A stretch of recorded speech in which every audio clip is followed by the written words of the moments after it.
अस्सलाम वालेकुम, मैं हूं अनीला इबासी। आप देख रहे हैं मेरा यूट्यूब और फेसबुक पेज। आज जो वाक़या आपके साथ मैं शेयर करने जा रही हूँ, इससे पहले जब भी इस तरह के वाक़यात होते हैं, ये कोई पहला वाक़या नहीं है। तो मेरे माइंड में सिर्फ़ एक ही बात आती है कि every child deserve parents but every parents does not deserve child. ये बात मैंने क्यों कही? क्योंकि इस तरह के वाक़यात जो अभी आपके साथ मैं शेयर करने जा रही हूँ, वो सुन के आपके भी माइंड में एक ही बात आएगी कि जो मैं अल्लाह पाक से सवाल करती हूँ कि अल्लाह पाक आप जिन पेरेंट्स के और जिन वालिदैन को कदर नहीं है बच्चों की ना, उन्हें बच्चे ना दिया करें। मैं बस अल्लाह पाक से जब इस तरह के वाक़यात देखती हूँ, सुनती हूँ, तो बस दिल काँप जाता है, दिल खून के आँसू रोता है। फिर मैं अल्लाह पाक से एक ही क्वेश्चन करती हूँ कि अल्लाह पाक, इस तरह के जो पेरेंट्स होते हैं जिनके पास कदर नहीं है बच्चों की, तो उन्हें बच्चे ना दिया करें, इतनी बड़ी नेमत ना दिया करें, ना नवाज़ा करें। उनसे पूछे जो बेऔलाद है। ये वाक़या है पंजाब के मंडी बहाउद्दीन के इलाके में, जहाँ पर ईद वाले दिन 8 साल की जो बच्ची है किरण शहज़ादी अपनी माँ के साथ इल्तमास के साथ अपने मामू के घर जाती है, जो कि उनके मामू इस्माइल होते हैं। वो कुर्बानी करती हैं, इसलिए ये जाती हैं वहाँ पर। ये इब्तदाई रिपोर्ट होती है, उसमें ये कहा जाता है कि ये बच्ची 3 बजे गई है, 50 रुपये लेके दुकान गई है, लेकिन उसके 3 घंटे हो गए, अभी तक ये वापस नहीं आई। तो फिर इन्वेस्टिगेशन होती है, सारा कुछ पता करते हैं।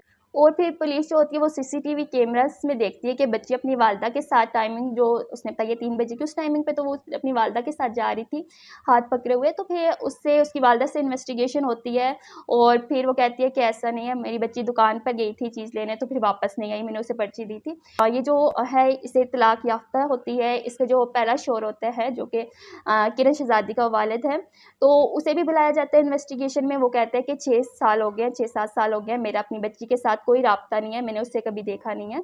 तो ये कैसा बाप है जो एक तलाक हो गई है, तब भी बच्ची तो उसी की थी ना, वो उसकी बाकायदा उसका खर्चा उठाता है। यहाँ पर मैं कहूँगी कि हमारी जो इंतज़ामिया है ना, कानून है, ये बहुत ही ज़्यादा, ये उन पर सवालिया निशान है। अगर हमारे मुल्क में कानून होता ना, तो आज ये बच्ची इस तरह ना होती, क्योंकि अगर उसने तलाक दे दी थी तो उसका फ़र्ज़ बनता है कि वो अपनी बच्ची के अखराजात वो उठाता। तो यहाँ पर बहुत सी बातें हैं, वो भी आगे जाके क्लियर कर लूँगी कि जो सोशल मीडिया पर गर्दिश कर रही हैं। फिर उस बच्ची से उसके वालिद से इन्वेस्टिगेशन होती है, वो कहता है कि मैंने तो उसे देखा ही नहीं है। फिर उसकी वालिदा का जो है डेटा निकालते हैं, सेल से डेटा निकालते हैं, वहाँ पर एक नंबर पर बहुत ज़्यादा कॉलें की जाती है और फिर उस नंबर को निकाला जाता है। वो वफ़ात नाम का एक लड़का होता है, उसकी होती है। फिर उसकी वालिदा से इन्वेस्टिगेशन होती है, फिर वो अपनी सारा जुर्म जो होता है वो एतराफ़ कर देती है कि ये मैंने इसलिए किया था। ये फ़ाद एक सब्ज़ी बेचने वाला लड़का था, जिससे मैं बहुत ज़्यादा प्यार करती थी, मुझे पसंद आ गया था और मैं शादी करना चाहती थी। और उसकी पहली शर्त ये थी कि वो इस बच्ची को कभी भी नहीं अपनाएगा। अगर वो इस बच्ची को साइड पे करती है या इसका कोई ना कोई बंदोबस्त करती है, तो देन वो शादी करेगा। और ये कैसा लड़का है या कैसा आदमी है जो एक बच्ची को तक को नहीं अपना सकता। और ऐसी माँ है जिसने सिर्फ एक दूसरी शादी करने के लिए, और वो जो अनजान आदमी है, उसने बस ये कह दिया कि मेरी ये शर्त है कि तुम अपनी बच्ची को साइड पे करोगे तब मैं शादी करूँगी। तो कैसा नशा है ये शादी का? अगर वो चाहती तो अपनी बेटी की परवरिश नहीं, जितना 8 साल उसने किया है तो वो कर सकती थी। लेकिन बस शैतान जब हावी हो जाता है इंसान पर, तो वो क्या करता है उसे कुछ नहीं मालूम होता। फिर वो ये सारा शैतानी जो खेल होता है वो सारा करती है, सोचती है और उसे सरअंजाम देती है। फिर ईद वाले दिन वो अपने भाई के घर उसे लेके जाती है और फिर वो बस यही सोच रही होती है कि इस तरह मैंने इसे साइड पे करना है। फिर वहाँ पर वो लेके जाती है उसे, टॉयलेट के बहाने लेके जाती है, चीज़ के बहाने पर लेके जाती है उस बच्ची को। तो वहाँ पर जाके वो खेत होते हैं, गन्ने के खेत होते हैं, वहाँ पर उसके सर पर डंडे के साथ बहुत ज़्यादा वार करती है और फिर उसके जिस्म पर ऐसे वो शो करती है कि कपड़े वगैरह फाड़ के उस बच्ची के, कि कोई ये समझे कि ये रेप केस है, किसी ने ज़्यादती करके इस बच्ची को यहाँ पर फेंक दी। कैसी माँ थी? तो कि मेरा इसमें कोई नाम नहीं आएगा। लेकिन क्योंकि ये मरियम नवाज़ साहिबा ने भी इसका जो है नोटिस लिया था, कि फिर ये सारा कुछ इन्वेस्टिगेशन हुई, इसमें ये जो है मुल्ज़िमा इल्तमास ये पकड़ने होगी, और इसने खुद अपने मुँह से ये सारा एतराफ़ किया कि मैंने इस तरह ये सब कुछ किया था।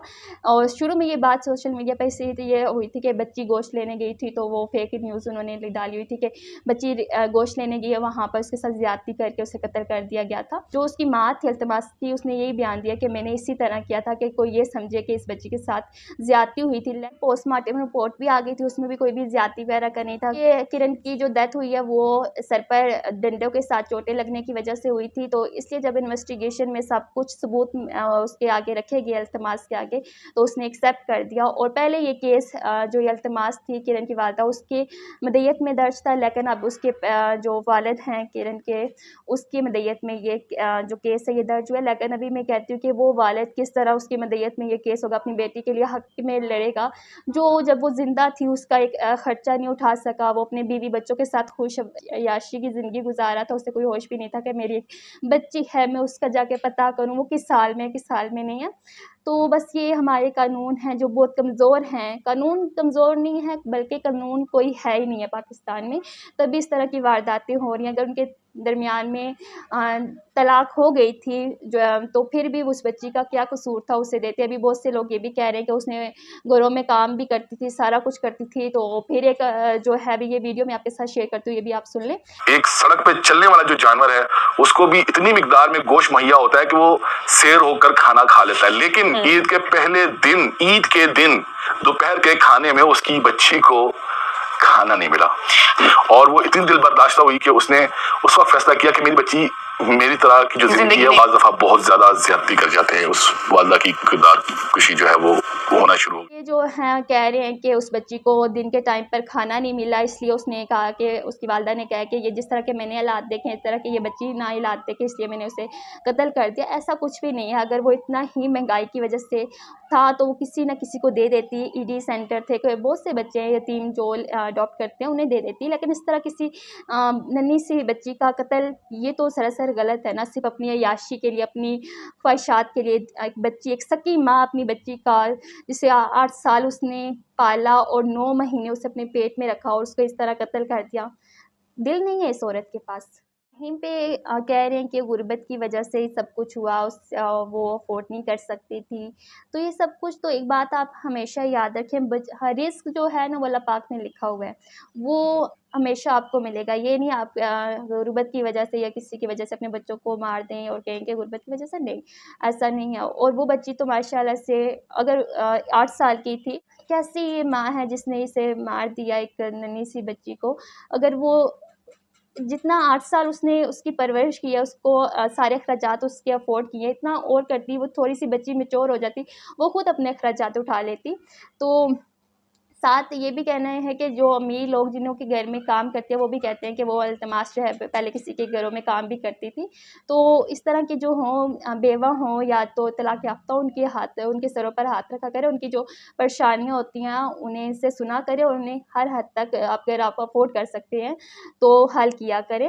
تو آج صرف ایک بچی کی ہی قتل نہیں ہوا، انسانیت کا قتل ہوا ہے، یہ ہمارے قانون کا قتل ہے، یہ اس بچی کا قتل نہیں ہے۔ اس کا میں کہتی ہوں اس کی والدہ بھی شامل ہے اس میں، اس کا جو والد ہے وہ بھی، کیونکہ اس کا والد اگر اس کی لائدگی ہوئی تھی اس کی اپنی بیوی کے ساتھ ہوئی تھی نا، لیکن بچی کا کیا قصور تھا؟ تو بچی کو تو وہ اخراجات افورڈ کر سکتا تھا نا، وہ دے سکتا تھا، چلو ملاقات نہیں ہے، وہ بچی کے سارے اخراجات اٹھاتا تو، لیکن ہمارے ہاں قانون کیا ہوتا ہے، اگر کوئی لڑکی اگر کیس کر بھی دیتی ہے نا، دین اسے 10 سال تک وہ کورٹ کچہریوں کے جو ہے چکر کاٹنے پڑتے ہیں، دین اسے کوئی انصاف ملے تو ملے ورنہ نہیں۔ جو التماس نے یہ بھی بتایا کہ میں نے اپنے جو شوہر ہے اسے بھی بولا ہے کہ آپ اس کو لیں، لیکن اس نے بھی مجھے کوئی جواب نہیں دیا تھا، میں نے اپنے بھائی کو بولا، اس نے بھی کوئی جواب نہیں دیا تھا۔ تو آج وہ اس کا جو بھائی ہے ماموں ہے کرن کا، اسماعیل، وہ بھی قربانی کر رہا تھا، لیکن کیا فائدہ، ہم حقوق اللہ تو نبھاتے ہیں لیکن حقوق العباد کا ہمیں پتہ ہی نہیں ہے۔ تو جہاں پر وہ قربانی اس کا ماموں کر رہا تھا وہاں پر وہ اپنی بانجی کا افورڈ نہیں کر سکتا تھا اس کے اخراجات، تو بچیاں تو سب کی برابر ہوتی ہیں نا۔ بس کیا کہہ سکتے ہیں، بس آج کل ہم کس طرف جا رہے ہیں اسلام سے دوری پر، یہ سب کچھ، اور کیا آپ سب کی کیا فیڈ بیک ہے، کیا اب اس کو سزا ملے گی اس کی والدہ کو، التماس کو؟ والدہ بھی نہیں کہہ سکتے کیونکہ جو اس نے کام کیا ہے وہ والدہ کے لانے کے قابل بھی نہیں ہے۔ والد کے نام پر ابھی وہ ہے، وہ اس کی مدعیت میں یہ کیس چلے گا، لیکن جو والد اپنی رسپانسبلٹی نہیں اٹھا سکا وہ کیا اپنی بچی کو انصاف دلائے گا؟ اگر تو ہمارے قانون سزا دینا ہر مجرم کو سریعام، تو دوبارہ اس طرح کے واقعات نہ رپورٹ ہوں، تو ہم آئے دن اس طرح کے رپورٹ ہوتے ہیں، لیکن سب سے کمزور ہمارے ملک کا قانون ہے، اس لیے تو یہ اس طرح کی وارداتیں ہوتی رہتی ہیں، عام سی بات بن گئی ہے، قتل کسی کو کر دینا، یہ سب کچھ بہت عام سی چیز بن گئی ہے۔ ملتے ہیں ایک نئی ویڈیو کے ساتھ، تب تک کے لیے اپنا بہت سا خیال رکھیے، دعاؤں میں یاد رکھیے گا۔ خدا حافظ۔